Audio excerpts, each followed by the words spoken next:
Welcome everyone to this afternoon session that is dedicated to workshops. I'm going to be the first of 3 workshops that are going to be in sequence. The first one that I'm going to present for you today will be related to network studies. The second will be focused on Atlas, and the third one will be focused on the AIMI Center. With further delay, let's get started.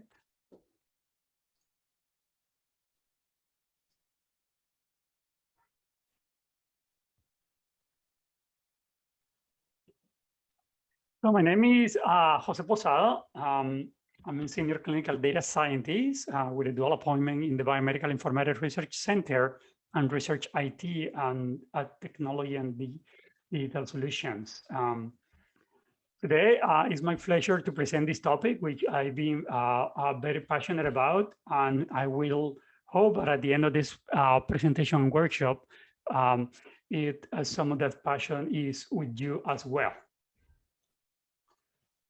So first, let's frame this in context. Here, we have a researcher that wants to answer a question, a particular question, and her question is related to a prediction model. She really wants to build this model that stratifies patients by risk, and she also wants this model to be generalizable. She wants this model to be applicable, not just at the center when she's collecting the data, but everywhere else. So how does she will manage to do that?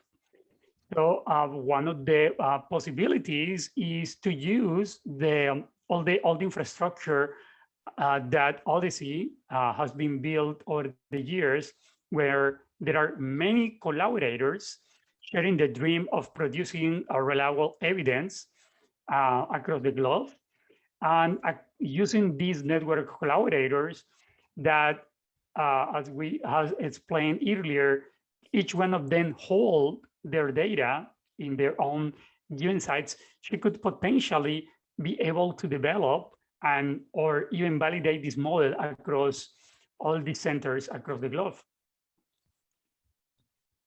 If we want to try to enumerate these centers, below in this slide is the link that you can actually read the entire list of centers that says that have data across the globe. And there are many different workflows, practices, health systems represented here.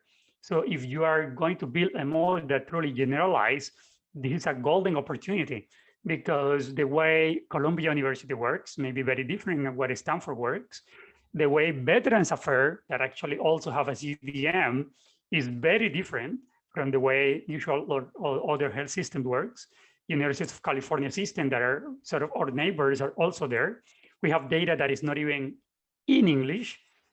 We have data from Spain, from South Korea, and also in this large pool of data, data that is aggregated from claims is also present, and there are some stakeholders that have access to such large pool of data.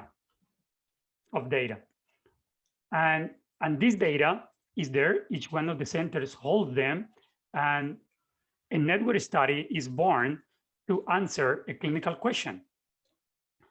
How many network studies are here? These network studies, you can consult how many of them are in this link, and they are trying to answer different questions, very different questions, from prediction questions to characterization questions to causal inference questions, what is called here estimation questions. And one of the characteristics of network studies is that they are run in a federated network. A federated network means that, for example, we at Stanford control and manage our data. This means that when we participate in this network study, only an aggregated set of information is shared. We don't share individual patient information. And each one of the sites that participate in any of these network studies do the same. They only share aggregated information that is then compiled, reconciled, and analyzed to produce the final evidence for any of the questions that are portrayed here. But how this is actually done? First, every database or any center needs to have data in the OMOPCDM format. So that is, let's say, the big effort is taking your raw data in whatever form it is and do this conversion process, this standardization process. That is very interesting because the guidelines to do that are public, are shared. And if something may not be clear in the guidelines, there is an open forum where you can ask questions to try to make the best of your data and standardize it with best practices. Then, after you have that data there, a network study needs a set of standardized analytical tools.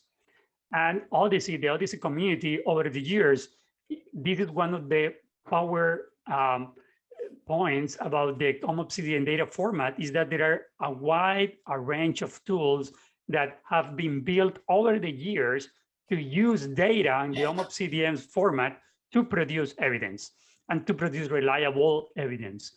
The data or the tools that are created here are tools that are created with the purpose of following best practices to conduct observational research. For example, avoiding p-hacking, one of the bad practices, and also to recognize the complexities of dealing with large amount of data. So these analytical tools are run in in different flavors of databases. It runs in our database that is in BigQuery, but each center may have a different flavor of database, and even it doesn't matter because these tools are meant to be run across even different infrastructure ecosystems. Then the third piece of this puzzle of a network study is public repository, because yes, we want to be able to produce reliable evidence across sites. Yes, everybody's sharing the same common data model. Yes, we have a set of standardized analytical tools, but the code you're actually running to produce that evidence needs to be also common, because you can do or try to answer the same question in a slightly different way at every center.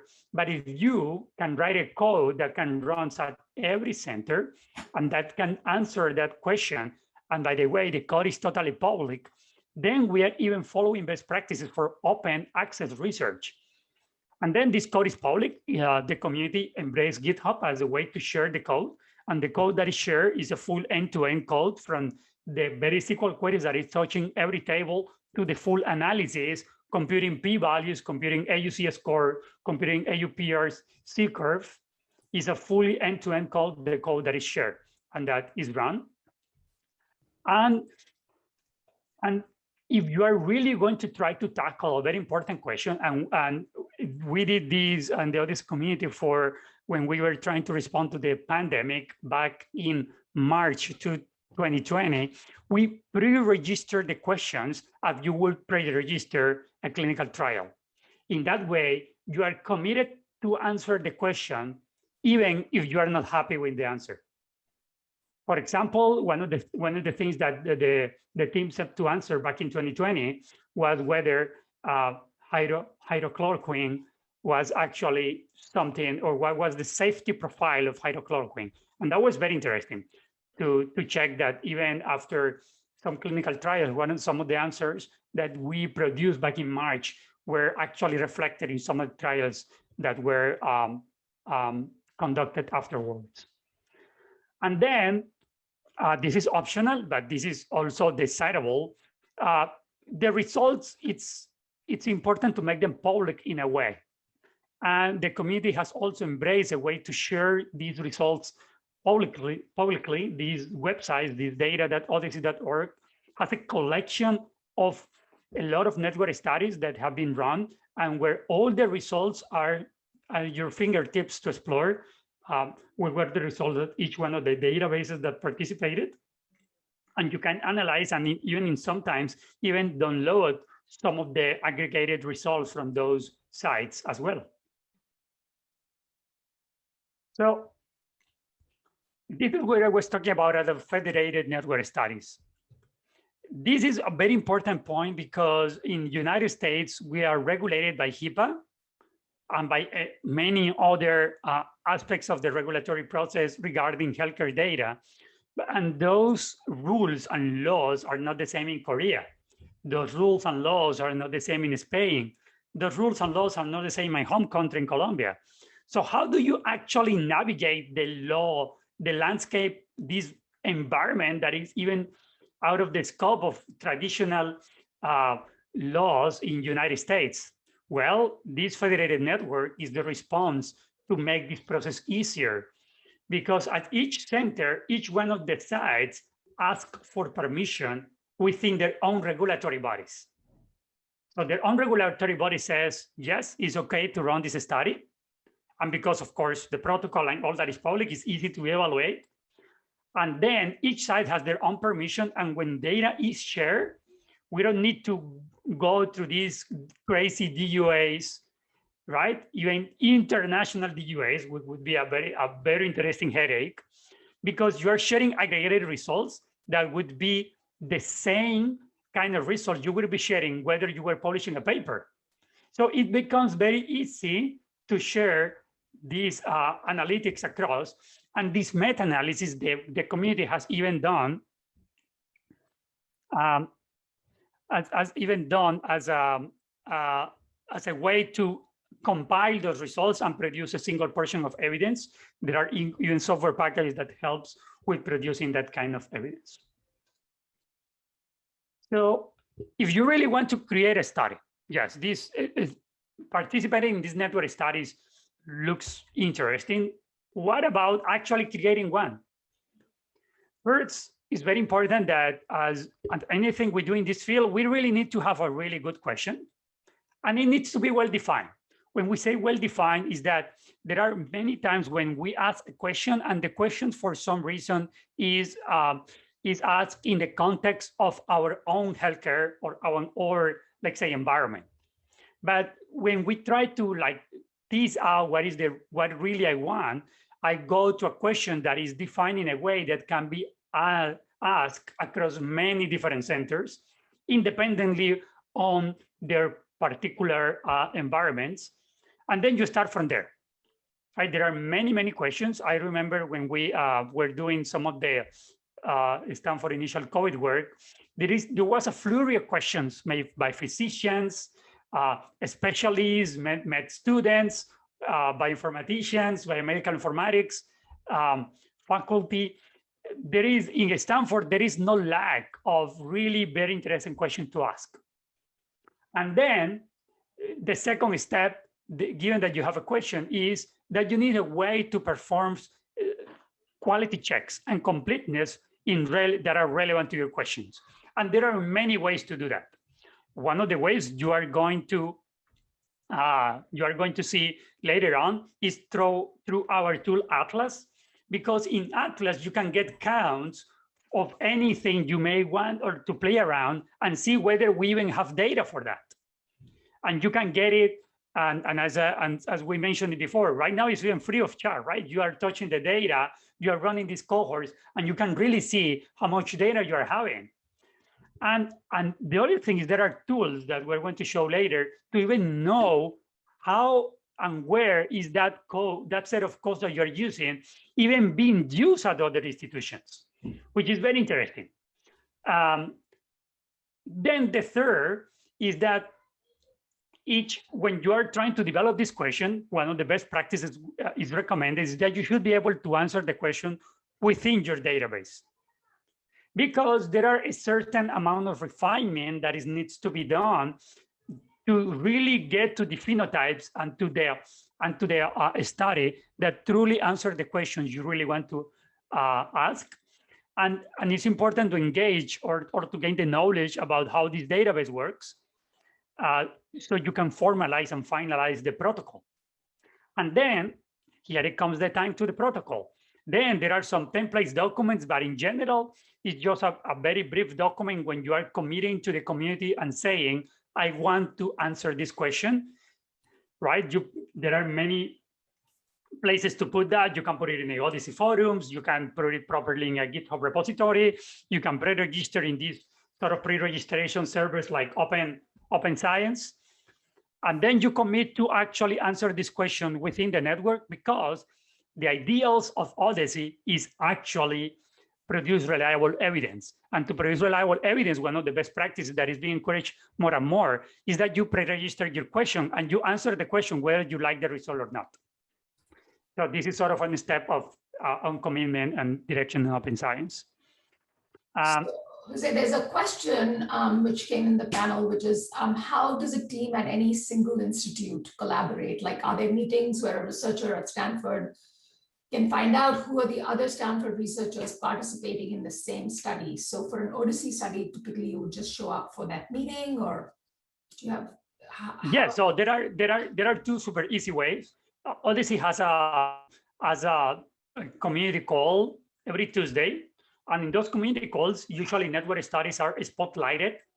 And if you are like, have a call for action when you are actually one collaborators, usually there is always a space at that meeting to shout it out. The second is through the forums. In the forums, even a new group was created to help, let's say, junior researchers to get going for this kind of studies. So the Odyssey Forums and the newly formed, I think it's called Early Research Group, was formed precisely to close the gap between a junior researcher wanted to ask a question and actually putting this question in front of everybody. So that is the second, the Odyssey Forums. And the third one, if somebody at Stanford actually wants to launch a study, we recommend you can use our internal also channels in the Starr general channel. And we are also happy to distribute information in our like weekly Atlas tutorials and bi-weekly Starr office hours. There's another question, which is, if we're running on pre-IRB OMOP data and submitting the statistical data to the network, do we need permission from anyone? And I'm guessing that is, I'm not completely sure about the question. This is permission. Yeah, do we need an IRB? So out of abundance of caution, we actually, for the studies that we're going to show here, we did submit an IRB that says that we are using this pre-IRB data set to submit network studies to the network.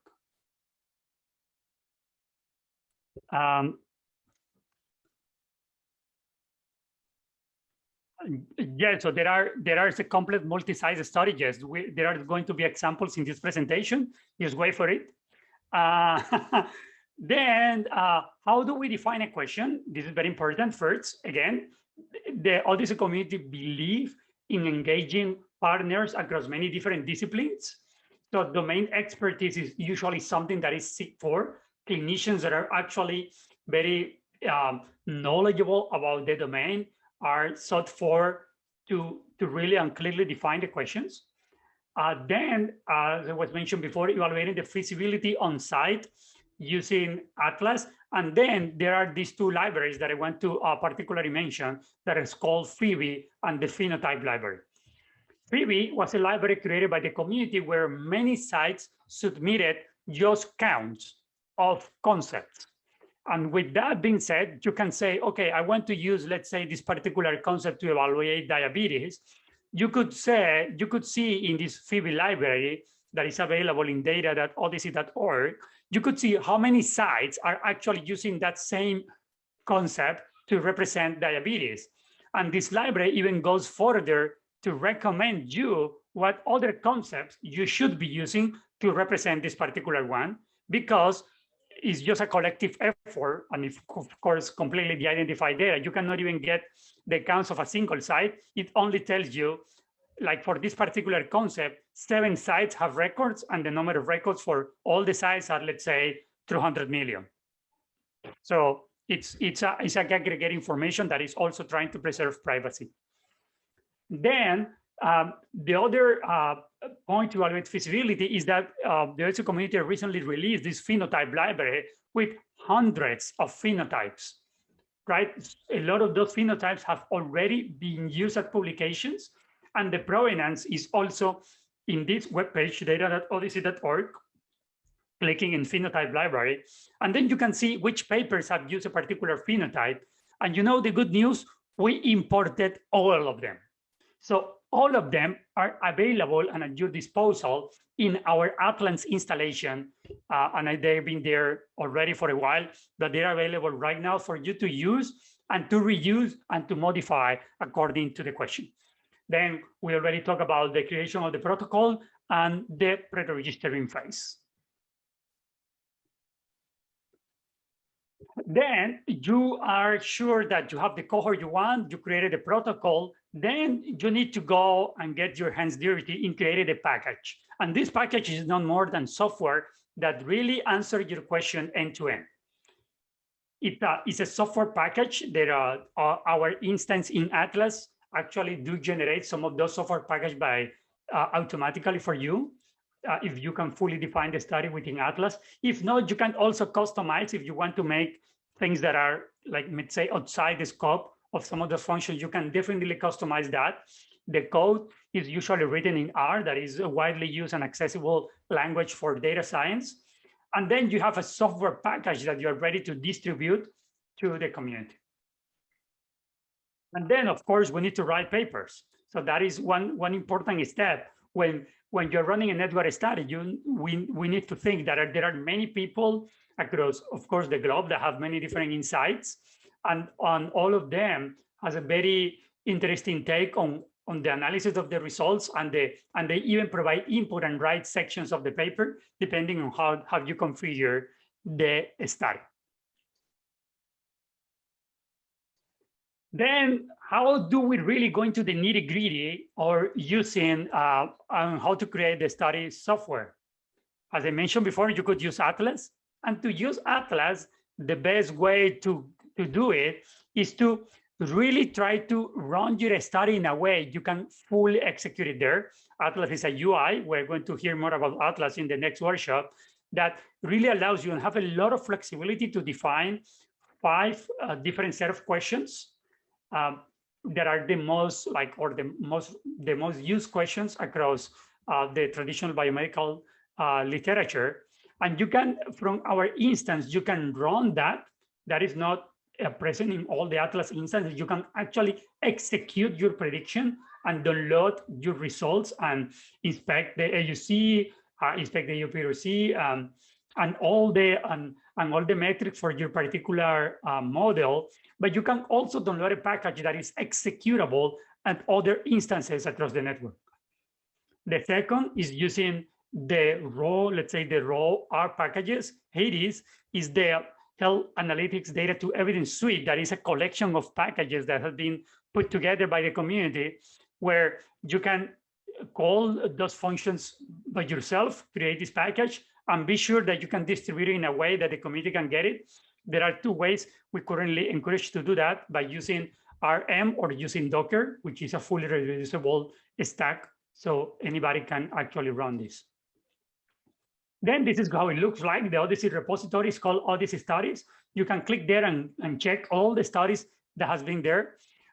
Again, the Odyssey Forums are a great place to keep up to date. And there's a community call that is happening every Tuesday at 8 a.m. PST.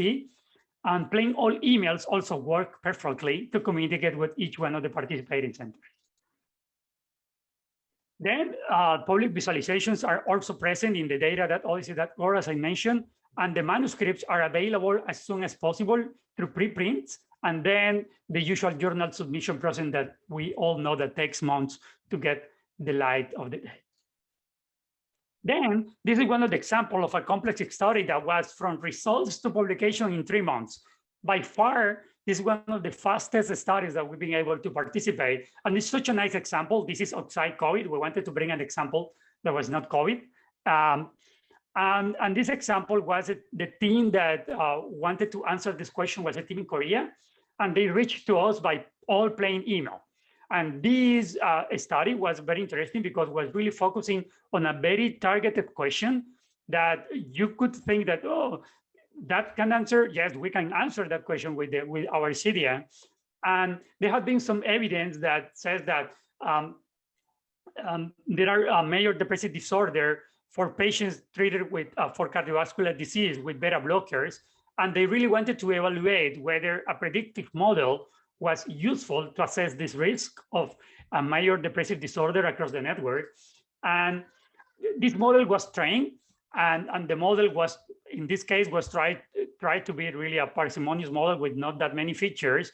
And of course, the features that were picked up were like, it did have a lot of sense, but not just that. When analyzed across all the network, the performance outside Korea was actually very interesting because it was sort of consistent. If you see the bottom 3 rows, the performance was sort of consistent across Korea, which is not like the 0.9 AUCs. This is the usual traditional AUCs that you get for a logistic regression that you run across a network. And again, this doesn't mean that it's not useful. This could be a very, very useful model depending when the setting is deployed. And you see that this actually validates that you can really, again, validate a model that you train, in this case, in your local data, and you deploy and evaluate in data that is far away from you. And from that to results, we could do it in less than 3 months. Then we have the Storyathons. The Storyathons is perhaps the quickest way to engage with the community because it's a setup time. It's a setup time when there are like 2 days, usually it was traditional in person, was 2 days where you are really devoted to sit with everybody, clinician, data scientist, software engineer, everybody in the same room saying, let's answer this question and let's participate. Let's refine the phenotypes. I can run those phenotypes in our data because we have Atlas. So it's a really collaborative and intense environment. And we really participated in the 2020 COVID Storyathon that have generated 1 Nature paper and at least 18 other ones with 4 or 5 papers already approved in journals. And the Odyssey 2020 symposium that focused on validating sort of a, let's say, an old phenotype, let's put it here, that was dedicated to answer the question regarding stratifying patients for cardiovascular disease with this very well-known pool cohort equation. And this study is still on the works. The evidence was generated, and the team, we share, this is one of the ways data share. This is some of the databases that are very different. The first one is a database in UK. The second one is a claims database. The third one is a database that is very well known for us. And the fourth one is, let's say, a database that is very similar to us in terms of size. And you see that the cohorts are the same for each one of them. And you can see even the differences across that. And all that is publicly available. You can go to this link. And the results for this particular study are going to be shared very soon. So we can conclude that in general, since 2018, PRIA has the best combined numbers, but we have participated in more than 17 network studies. Actually, it's 25 now. I should have changed this number.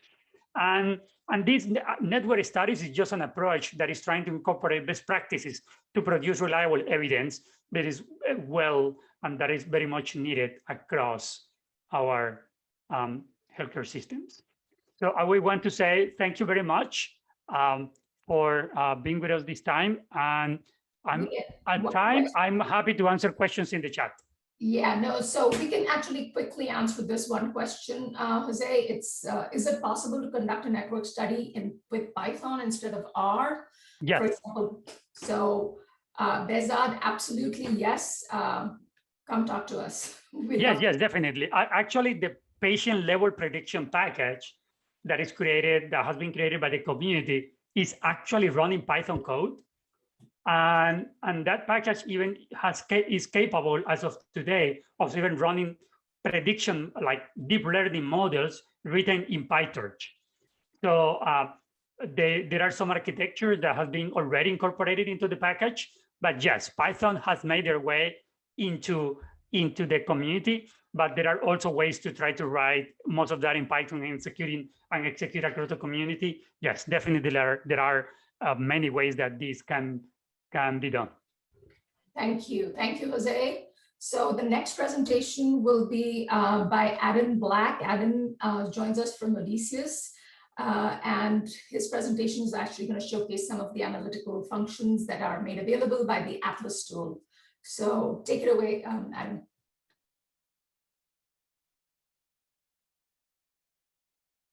Okay, can you hear me and see my screen? Yes. All right, great. So hi, everybody. I'm Adam, data scientist at Odysseus Data Services. So we support institutions like Stanford with Odyssey infrastructure and participate in the Odyssey community. And I'm excited today to get to talk to you about the Atlas tool. I'm kind of going to go give you an overview of Atlas and the types of things that you can do with it. But you know, with all the amazing infrastructure that we've heard about today at Stanford, I want to highlight one piece of it that that you get when you convert your clinical data into a common data model.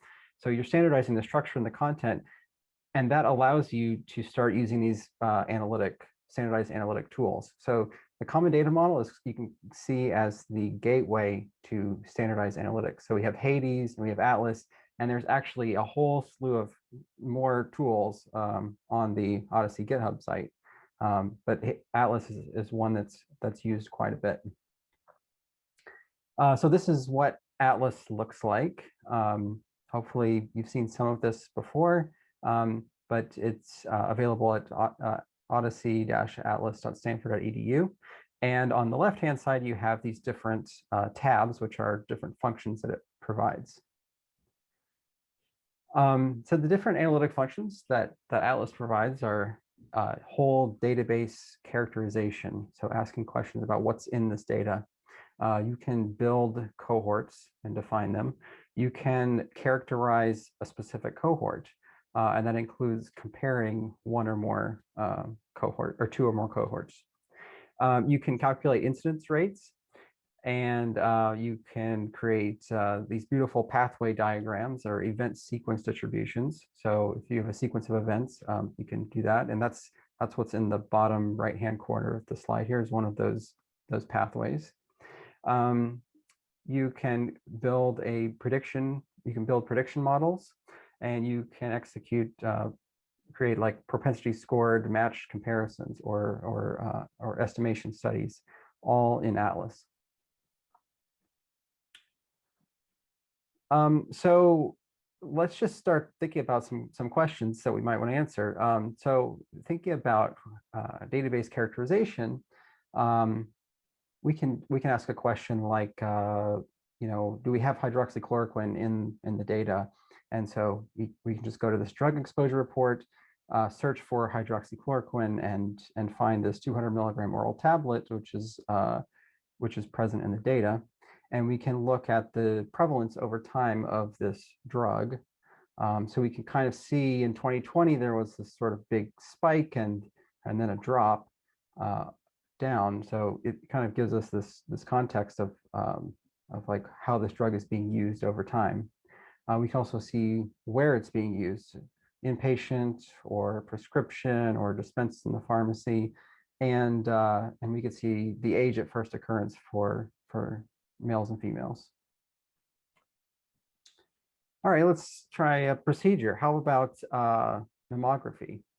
So we just search for mammography, and we find, okay, there's the screening code that's used a lot.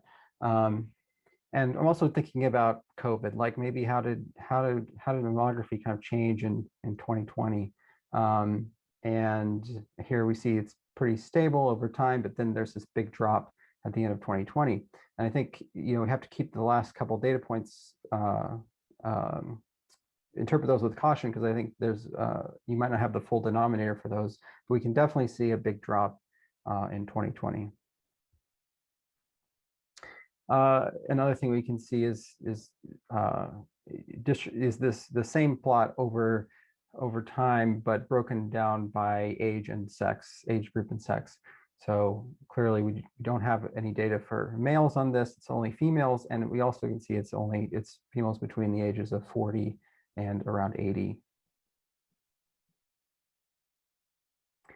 All right, how about another drug, sertraline? So it's a common antidepressant, and we can just look at the ingredient for all exposures of sertraline. And we can also see that it's been increasing over time, and also in 2020. And since then, there's been a sharp increase in exposure to this drug.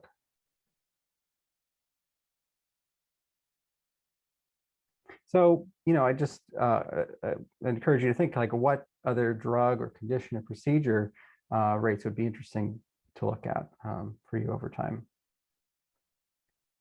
So, as Jose kind of alluded to, like the question is really important, and you want to have a well-defined question if you're going to do a network study. But even before you have a well-defined question, you could just start with any question you have, and Atlas can kind of help you explore that question and kind of help you refine it. So here's a question that we had. What's the performance of this pooled cohort equations prediction model in my patient population?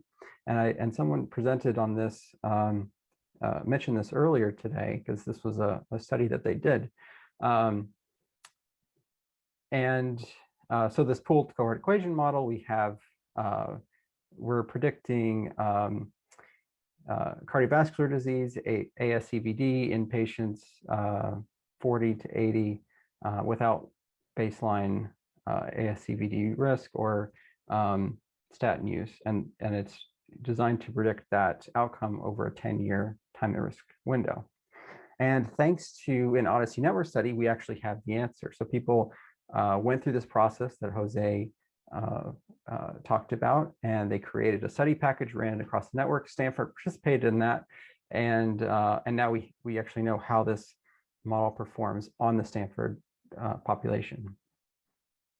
So here so I was able to access these results publicly. They're available at the results viewer at data.odyssey.org, and the code is also publicly available on GitHub. And I was looking at two different cohorts. So the model was validated on many different cohorts, but I looked at a couple, black females and non-black females. And one thing I noticed was that the net benefit was actually quite different. So in the black female population, we have a positive net benefit, and the non-black female, we have a negative net benefit. And maybe that's something to do with the outcome prevalence is quite different in these two populations. So that's maybe leads to another question, like what's different between these two cohorts? So just thinking about this idea of net benefit, this is a really interesting idea where we can think of it as just the benefit minus the harm.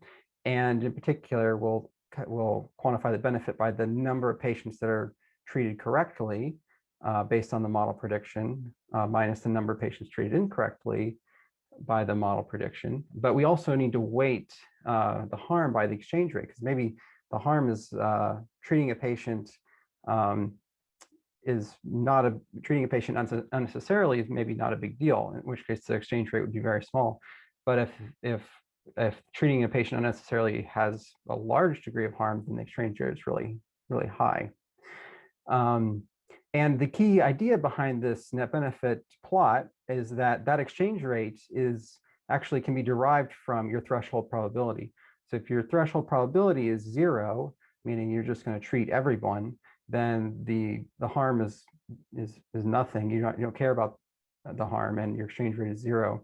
And if your threshold probability is 50%, then one patient treated correctly is sort of equal to a patient treated incorrectly. They're kind of at the same level. And similarly, if it's at 100%, then you treat no one. So, so the way we kind of get this is we actually use sensitivity and the prevalence. So the prevalence is actually pretty important in the net benefit calculation.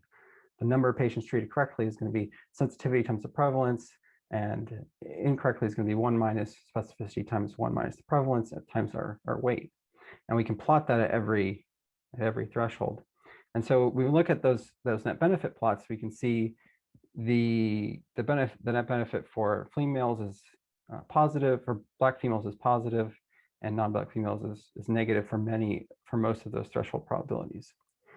And when we look at the calibration of the plot, which is sort of like how the model's predicting people who will have how the percentage of patients with the outcome compares to the percentage of patients that actually have the outcome, we can see that the calibration is very different for these two populations. It's not great for either one, but it's really over predicting risk for the non-Black females and under predicting risk for the Black females. So let's use Atlas to kind of dig into this question a little bit more. We first start by defining our cohorts in Atlas. So there's a graphical interface where we can go through and define a lot of detailed information to narrow in on exactly what the cohort should look like.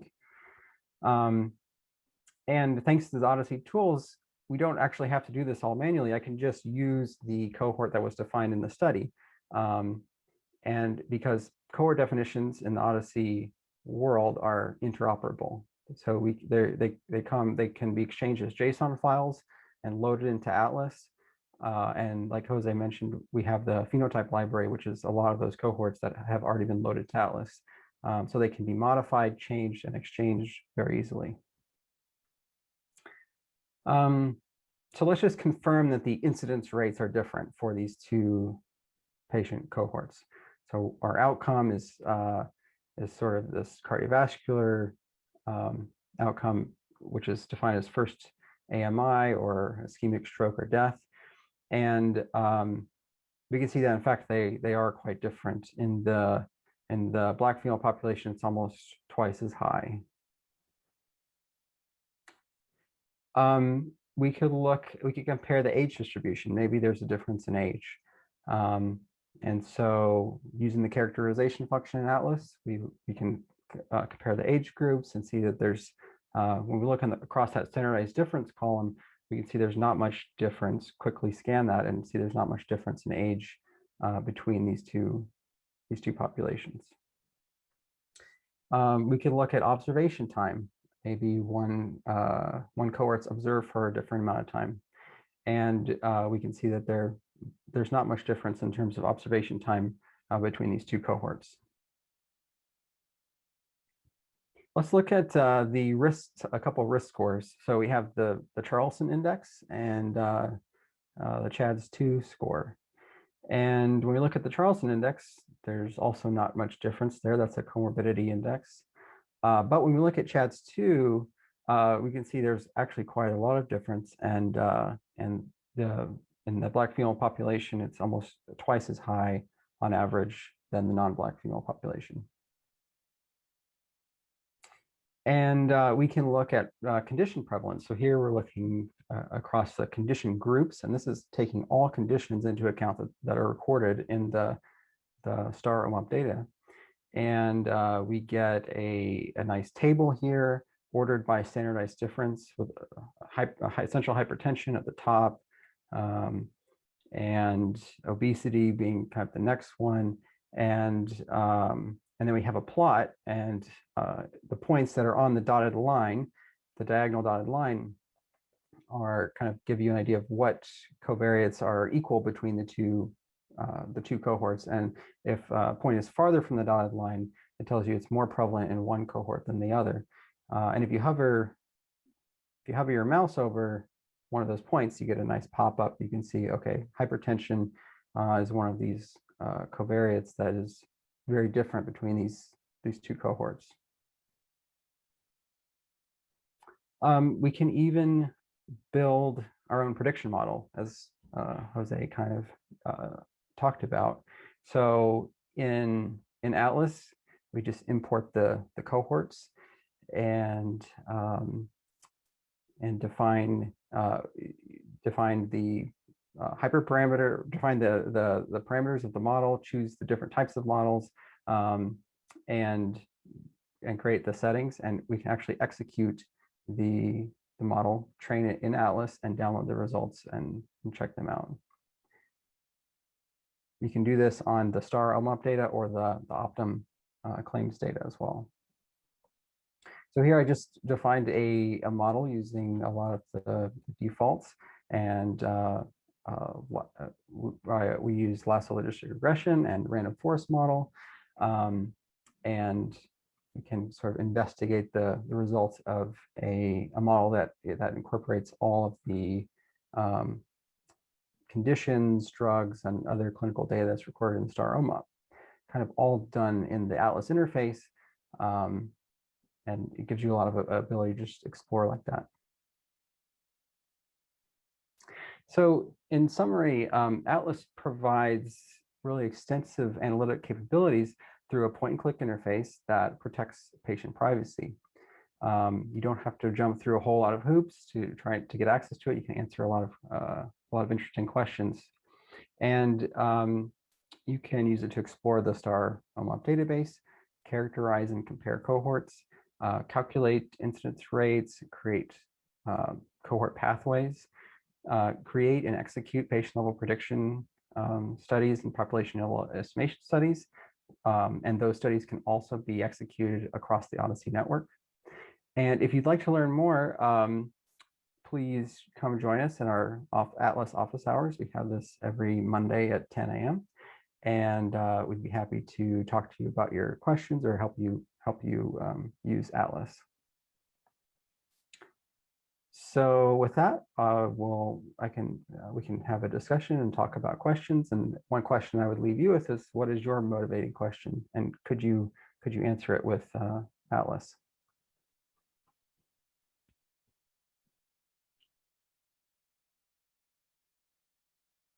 So thanks a lot, everybody, for listening.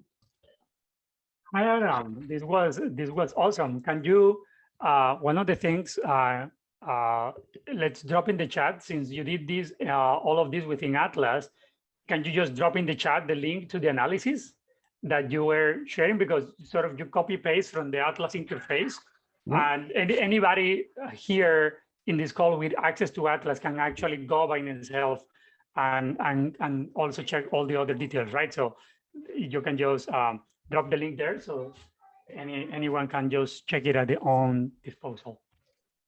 Yeah, absolutely. So I use the slides because sometimes it takes a while to run things. Oh, sure. But yeah, the cohorts are in Atlas, and anyone can check them out. So I use the characterization function. I used incidence rates, and I used prediction. And I guess one of the things that I forgot to mention is those characterization plots where you look at drugs or conditions over time. You can also do that for a particular cohort. So here's one of our cohorts that we use, non-Black female persons who are statin risk eligible, and we can actually look at the top conditions that we have for these patients, as well as prevalence of records over time. So here we see hyperlipidemia, essential hypertension, cough, and so on. Thanks a lot, Adam. And yes, if you want to meet and know more from these awesome data scientists, you can meet him at our weekly office hours every Monday at 10 a.m.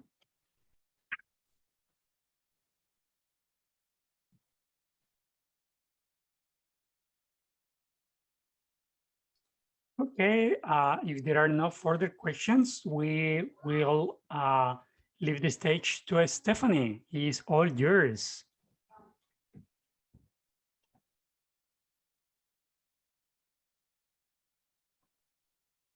Hey, can you see my screen?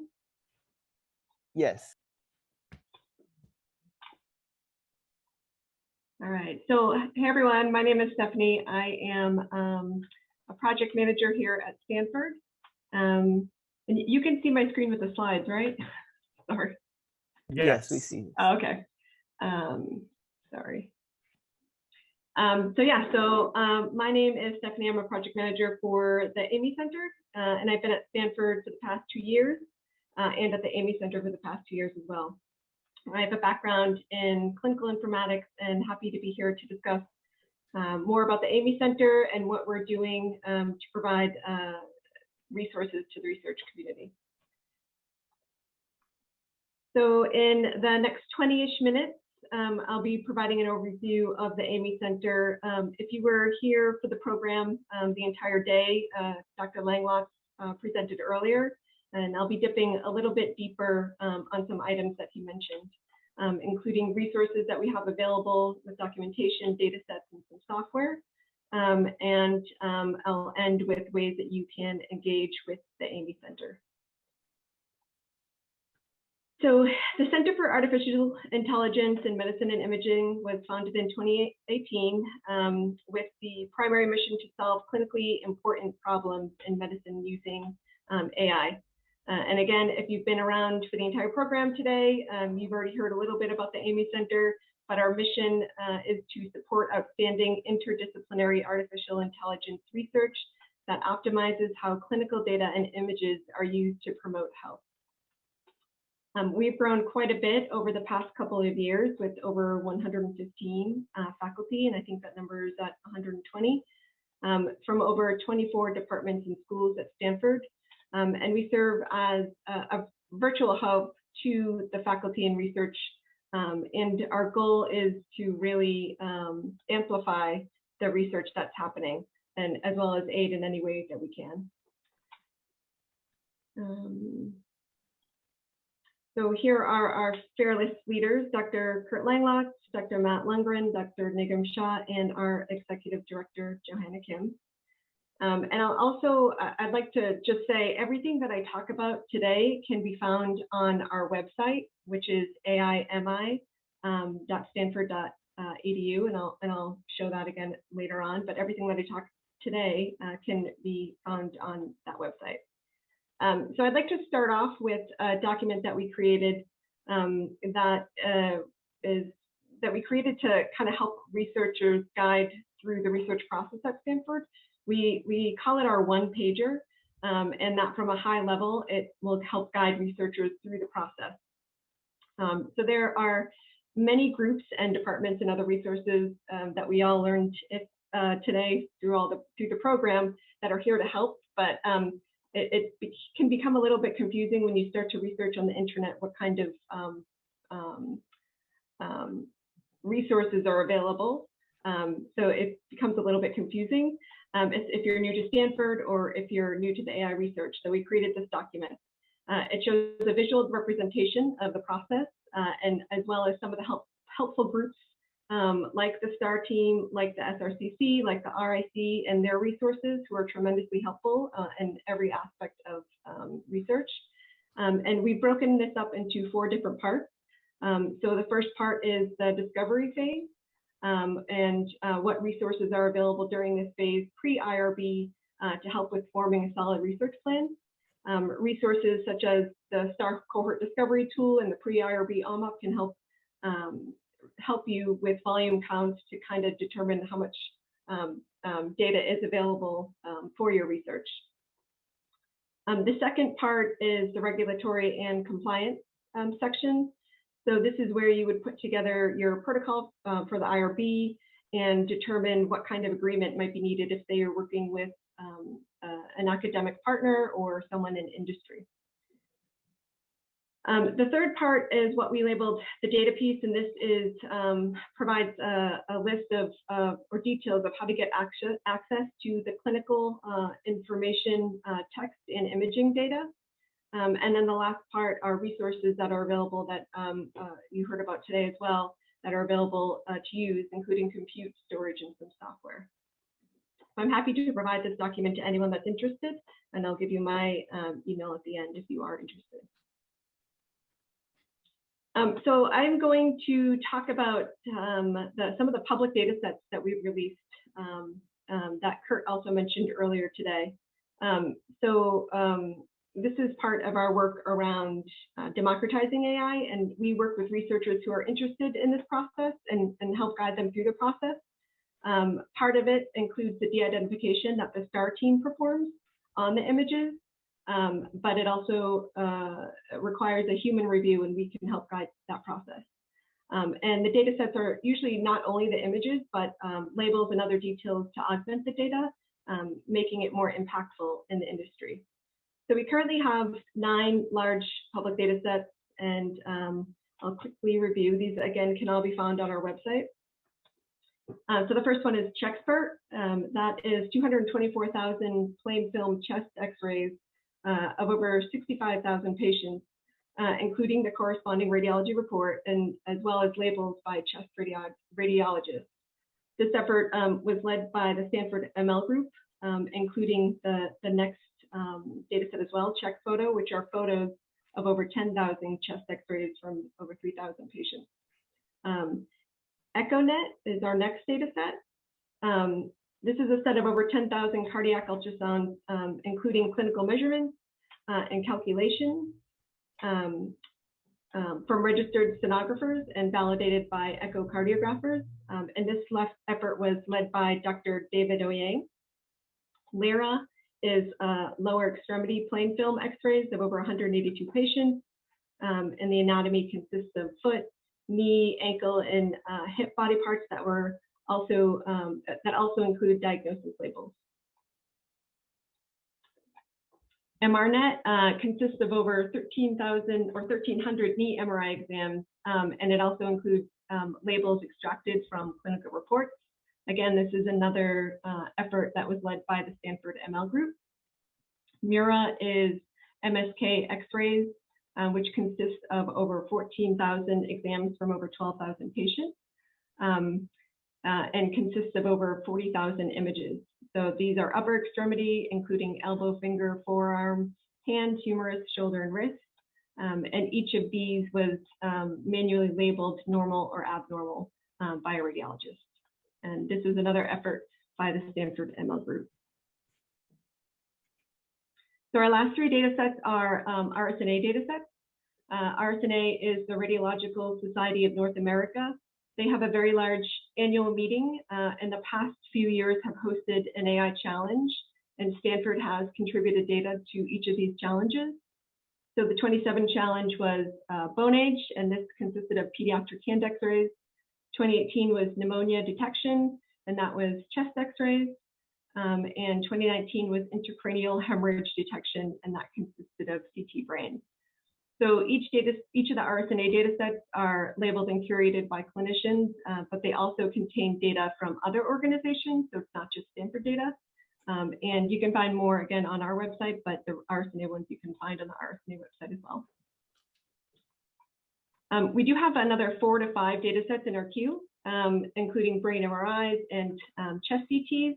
And as Dr. Langloss mentioned earlier in the program, we are working on a platform that enables the sharing of the data set in a more automated fashion than self-service. Right now, it's a little bit inconsistent and a little bit manual depending on which data set you are downloading. So we are excited to deploy that platform in the near future. So next up, I'm going to talk about MD.AI and give a little demo of it as well. So MD.AI is a full-featured data labeling platform for medical imaging. It is available to any AIMI faculty or researcher that has a SUNET, and I'll walk through some of the functionality. So let me bring that up. So this is what the layout looks like. Just kind of walking through the left-hand side is the project column, which I'll review some of the tools. And next to that is the label column. And I've pre-created these labels here to show you some functionality, the navigation column, the viewport, and the audit column to the right. So you can collapse some of these to make more room on the viewport. And then the tools are very similar to other imaging tools where you can scroll through using the mouse, you can zoom, and you can window and level like that. And then everything at the top is a tool as well for the images. I won't go into too many details, but they're the basic tools that are available for most other imaging, clinical imaging platforms. So the navigation panel is here. You can either scroll through images, but you can scroll through exams this way. And then with each exam, within each exam, you can scroll through series as well, and then scroll through at the image level as well. So again, the labels are here, but it's very easy to create new labels. You just click that button over there, click create, and it creates it. But to show you what is available, bounding box, polygon, freeform, line, location, and mask. So it's again really simple to use. You would click on the label, and then you would just take your mouse and drag and drop. And once you drop your mouse, you are able to adjust the annotation or move it around. And you can see that a tag was added, and you can delete the image that way as well.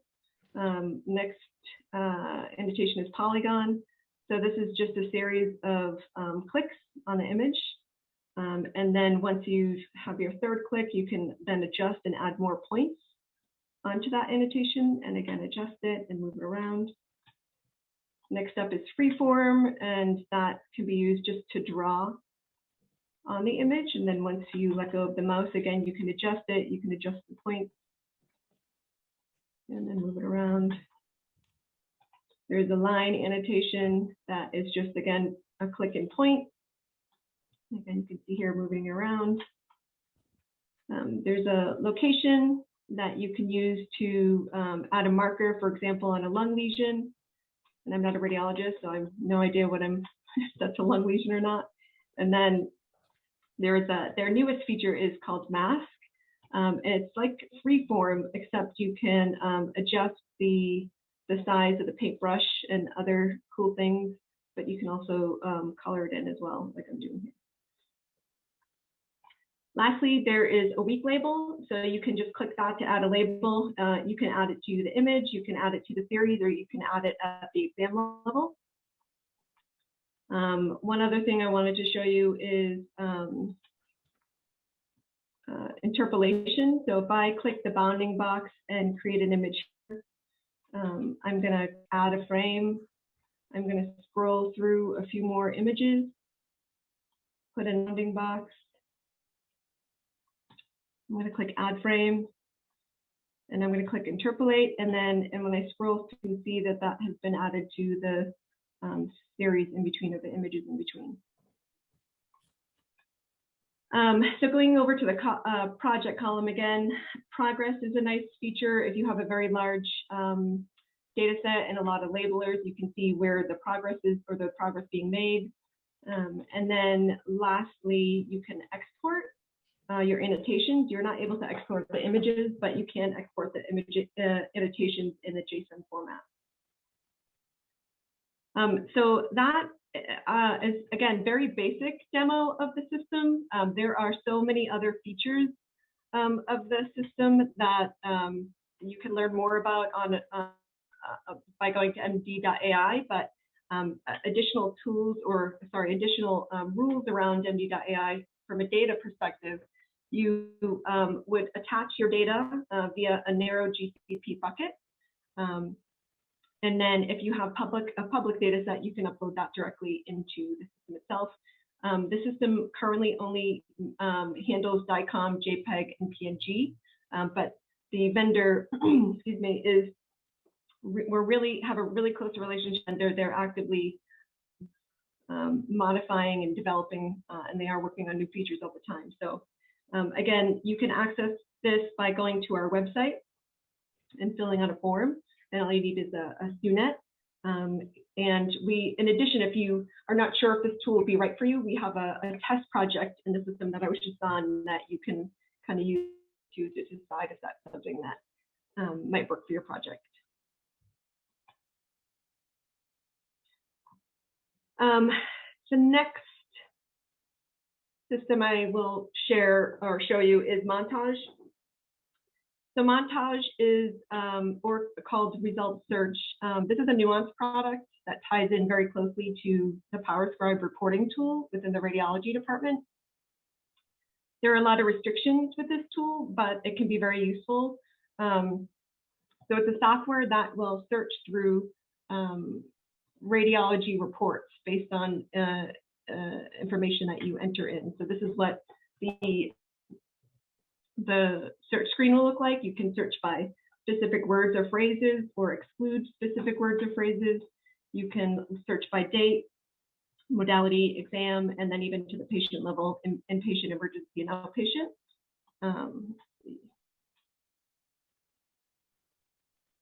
And then this is what a result screen would look like. So you can see the volume. You can take a look at maybe the patient details or the study details. And so for here, I'm looking at emergency patients who are male and the modality of CR and that specific term, pneumothorax, and it came back with 58,000 hits. So you're not able to download the from here, but this gives you an idea of, again, the volume.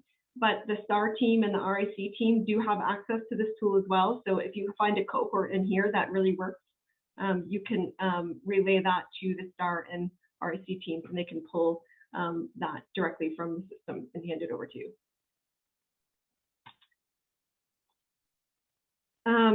Next up is the sector research pack. So we're really excited. This is a new project or a new system that we're still in the process of setting up. It's not quite ready to use, but will be in the near future. So it's a research instance of the packs that is at the adult and pediatric hospital. So it can be used for studies that require a radiology reader portion or radiologist reader portion. Something, for example, like a mammography study that requires a high resolution monitor to read. So again, it's being set up, but we're really excited. The Starr team is working on that pipeline to be able to send or transfer clinical data into that system. So you should see this option in some of the forms that you fill out with the RIC team. Yeah, so we're really excited about that system. And I just wanted to end with some miscellaneous items. So right now we have some Google Cloud credits or an opportunity to receive some Google Cloud credits up to 20,000. And you can find more information on our website, aimi.stanford.edu. We also have office hours. So there's another form on our website. The website's listed here. So it's a personalized session to discuss your AI project or challenge or question. So we listen to what that your project is, what you need, and then we assign you or match you up with someone that will be helpful. We also have a lot of events. Again, you can find more on our website, but an upcoming event is a happy hour. We have a happy hour the last Friday of every month. It's broadcast live via YouTube. Our next meeting is next Friday at 2 p.m. And it is called or titled The Unglamorous Aspects of AI in Medicine. So those are usually a fun Friday afternoon interactive session. And then we are also planning for our second annual symposium sometime in the late summer or early fall.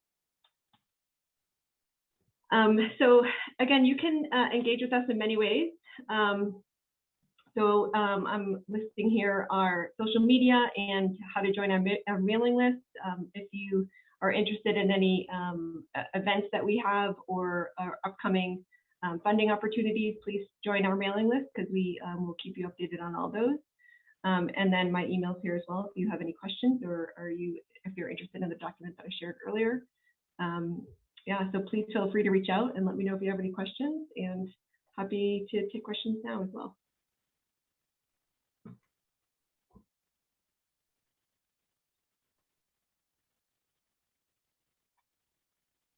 Any questions for Stephanie?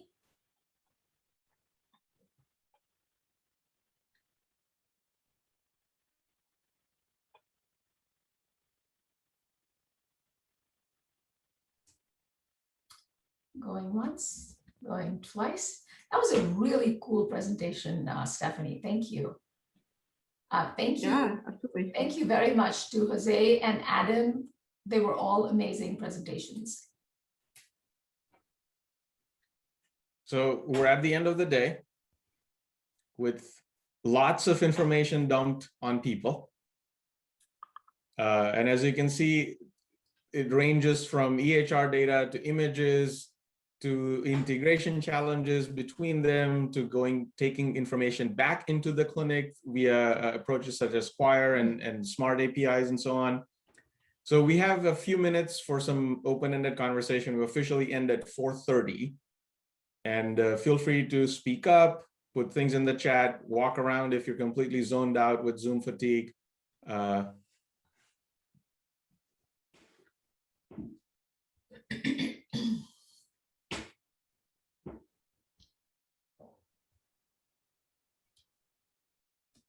Hi, this is Chris. Mm-hmm. Yeah, just wanted to congratulate for a very well orchestrated and well-run event.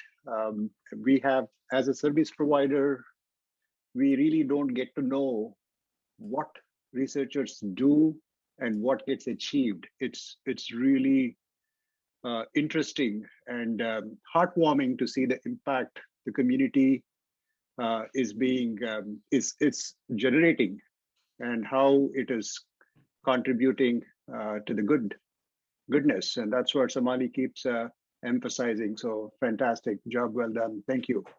Thank you, Chris. Thank you, the Bianca team too.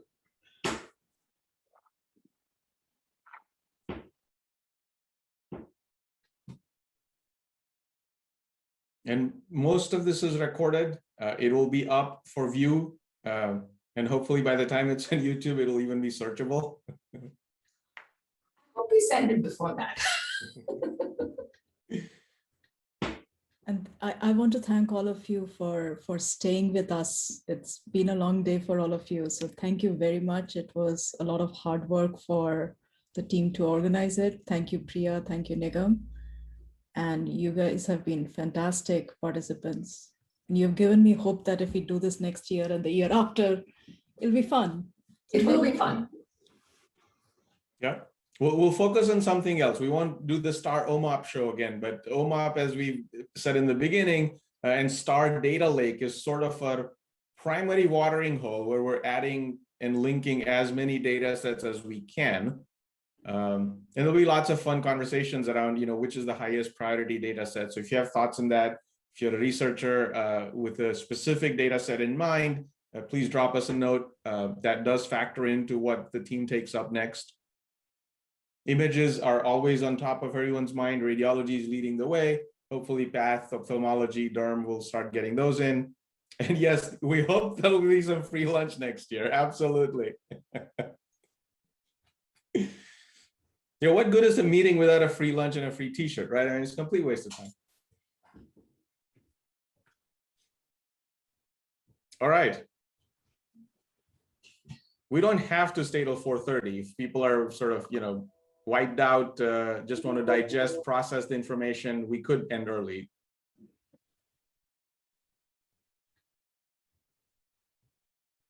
Yeah, thank you, everybody. Thanks for coming. Thanks for staying with us right till the end. So this was our first ever Starr Summit. So yeah, and there's a request that has come up a couple of times now that in the chat, there have been many links that have been shared. And I think as part of the recording, we will get the chat as well. yes. So the request is to pull out all the links and post them. Yes. We can just send it out to the attendees when we send out the email links, the YouTube links. So yes, we will retrieve that. All right. All right, thank you. Well, thank you, Priya, for organizing, and thanks everyone for staying till the end. Thank you, Nigam, for supporting and organizing and emceeing. Thank you, Somali, for everything. And thank you to the Sapphire team. A big shout out to them. Absolutely. Yeah, without that, I don't think we'd have run this. Team today, Anthony, Chris, Zach, Federico. So thank you. And to our AIMI colleagues for running the last session for us. All right. Thank you. Bye. Bye-bye.